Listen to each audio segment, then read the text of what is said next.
साल 1905 में Albert Einstein ने अपनी स्पेशल थ्योरी ऑफ रिलेटिविटी दुनिया के सामने रखी। इसके बाद से ही वैज्ञानिकों का इस ब्रह्मांड को देखने का नजरिया ही बदल गया। आइंस्टाइन ने बताया कि स्पेस और टाइम एब्सोल्यूट नहीं बल्कि रिलेटिव होते हैं, यानी कि ये ऑब्जर्वर की स्पीड के हिसाब से बदल सकते हैं। इसके बारे में हम हमारी पिछली वीडियोस में विस्तार से बात कर चुके हैं। इस थ्योरी की सबसे चौंकाने वाली बात यह थी कि लाइट की स्पीड हमेशा कांस्टेंट रहती है, जो कि करीब 3 लाख किलोमीटर पर सेकंड होती है, और पूरे ब्रह्मांड में लाइट की स्पीड के बराबर कोई नहीं चल सकता, क्योंकि ऐसा करने के लिए उस ऑब्जेक्ट को इनफिनिट अमाउंट ऑफ एनर्जी की जरूरत होगी। पर यहाँ पर सवाल ये है कि आखिर क्यों इस ब्रह्मांड में सब कुछ बदल सकता है लेकिन लाइट की स्पीड नहीं? हमें पता है कि लाइट के पास कोई मास नहीं होता, तो फिर आखिर कौन लाइट को लिमिट कर रहा है इनफिनिट स्पीड से ट्रेवल करने से? तो आइए आज की इस वीडियो में इन्हीं कुछ सवालों के जवाब जानने की कोशिश करते हैं।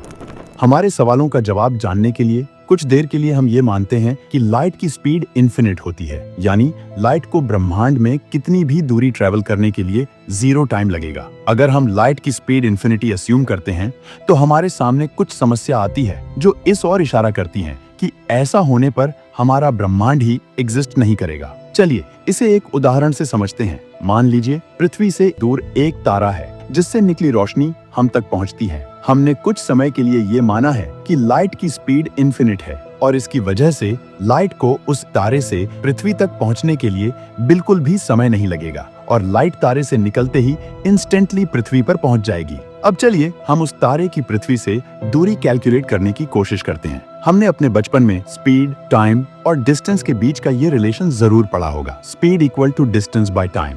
अब अगर हम इससे डिस्टेंस डिराइव करें तो वो होगा distance equals to speed into time. अब इस फार्मूले में हम अपनी स्पीड ऑफ लाइट इन्फिनिटी और टाइम 0 पुट करें तो हमें पता चलता है कि ये एक अनडिटरमिन्ड टर्म है। इसका मतलब ये हुआ कि उस तारे और पृथ्वी के बीच की दूरी का कोई मतलब ही नहीं बनता, यानी डिस्टेंस का कॉन्सेप्ट ही खत्म हो जाता है। और अगर डिस्टेंस ही एग्जिस्ट नहीं करती तो स्पेस भी एग्जिस्ट नहीं करता, और अगर स्पेस नहीं है तो फिर हमारा यूनिवर्स भी कैसे होगा? यही वजह है कि लाइट की स्पीड इनफिनिट नहीं हो सकती, क्योंकि अगर ऐसा होता तो ब्रह्मांड जैसा कुछ भी अस्तित्व में ही नहीं होता। चलिए इसे एक और एग्जाम्पल से समझते हैं। आपको आइंस्टाइन के फेमस मास एनर्जी रिलेशन के बारे में तो पता होगा, E is equal to mc²। इसमें E का मतलब एनर्जी और m का मतलब मास है, यानी हम किसी भी मास या मैटर को एनर्जी में कन्वर्ट कर सकते हैं और एनर्जी से मास या मैटर को भी बना सकते हैं। इसी प्रिंसिपल पर हमारा ब्रह्मांड बना था, एक छोटा सा डेंस्ड एनर्जी फील्ड पॉइंट जिसमें एनर्जी ही एनर्जी थी, और उस एनर्जी से मैटर बना और फिर बना ये पूरा ब्रह्मांड। अब जरा इस इक्वेशन को ध्यान से देखो। यहाँ C का मतलब है लाइट की स्पीड। अब अगर लाइट की स्पीड अनंत हो जाए तो इस रिलेशन के अनुसार यूनिवर्स को किसी भी छोटे से छोटे मैटर को बनाने के लिए इनफिनिट एनर्जी लगानी होगी, और इतनी एनर्जी होना प्रैक्टिकली नामुमकिन है। मतलब अगर लाइट की स्पीड अनंत होती तो बिग बैंग जैसा कुछ हो ही नहीं सकता था।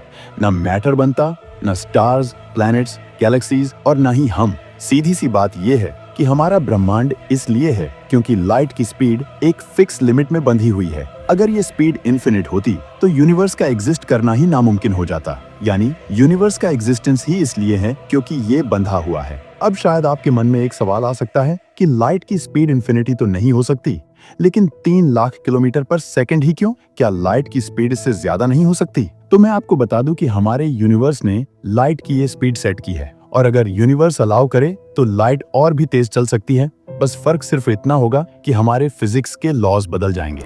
तो दोस्तों, मुझे उम्मीद है अब तक आप समझ गए होंगे कि लाइट की स्पीड इनफिनिट नहीं हो सकती। आइंस्टाइन ने अपनी स्पेशल थ्योरी ऑफ रिलेटिविटी में ये साबित किया कि हर ऑब्जर्वर के लिए लाइट की स्पीड कांस्टेंट होती है, चाहे ऑब्जर्वर मोशन में हो या रेस्ट में, और लाइट से ज्यादा फास्ट इस ब्रह्मांड में कोई नहीं चल सकता। इसे कई एक्सपेरिमेंट्स द्वारा वेरीफाई भी किया जा चुका है। अब ये एक्सपेरिमेंट्स कौन से थे और लाइट की स्पीड कांस्टेंट क्यों होती है, और कैसे लाइट की स्पीड को कांस्टेंट बनाए रखने के लिए टाइम तक स्लो या फास्ट हो जाता है, ये सब हम जानेंगे अगली वीडियो में।